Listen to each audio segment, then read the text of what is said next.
Jaak, kui ma su käest täna nüüd siin intervjuud küsisin, siis oli sa väga meeleli nõus, et põhjus ka. Tegime täna Rokile väikse saunapäeva.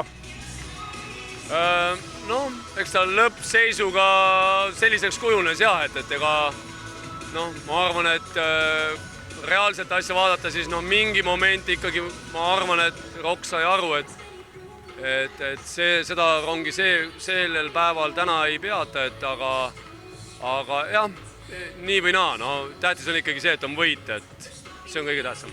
No kõrvalvaatajale silma üks fakt, et mitte et Rapla treenerite brigaad nagu halvasti nagu mängu üldse juhiks, aga täna tuli neil see kuidagi väga hästi välja ja time-outid väga õigel ajal, vahetused väga õigel ajal, see paistis kõrvalt üsna hästi silma. No, ma arvan, et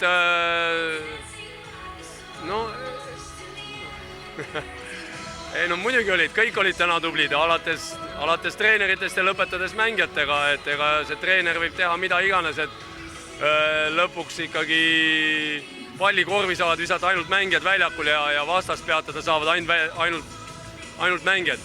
No, lisaks sellele, et nagu mängupilt oli hea, tegelikult ka statistilised numbrid näitavad tegelikult päris häid positsioone meile, nii laud näiteks kui resultatiivsed söödud üsnagi korralikult meile. No jaa, ma arvan, et ega on seal statistikas, mis on, et tegelikult võti oli ikkagi see, et me alustasime ju hästi, et kõik olid tublid. No ma vaatan, Oliver Metsalu mängis siin 11 minutit millegagi ja tõi 9 punkti, et ülivajalik ja kõik olid valmis ja kolme veerandiga vist viskas Rokk minu arust, kas oli 44 punkti või? Et see ongi võti. No nüüd meeskond on nagu tundub päris heas füüsilises vormis olema, play-offid hakkavad tulema ja nüüd on jällegi 2 mängu järgmine nädal, et kuidas see nagu manageril ja meeskonna tegevjuhil tunne on, et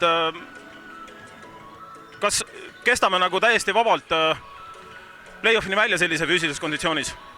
Jaa, et selles suhtes paistavad küll asjad korras olevad, et siukse füüsilise taha küll praegu ei ole ükski mäng jäänud.